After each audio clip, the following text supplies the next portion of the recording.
Okay, hello everyone. Here I want to provide a tutorial on how to hide photo on Infinix Hot 4DI device.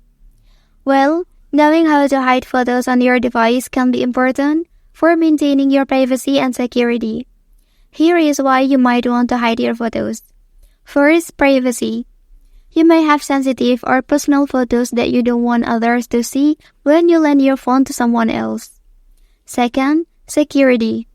Hiding photos adds an extra layer of security, especially if someone gains unauthorized access to your device. It prevents them from easily stumbling upon private or sensitive image. So, let's go to the tutorial. Okay, firstly, open App Drawer. So here, open Phone Master app and then please scroll down and select X Hide option.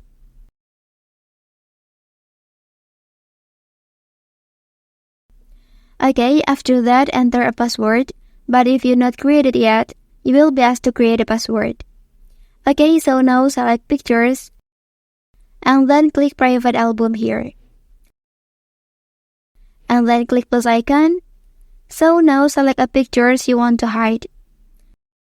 Click Confirm option here.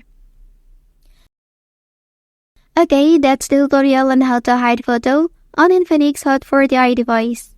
If you are helped by this video, don't forget to like and subscribe to get other information from this channel. Thank you.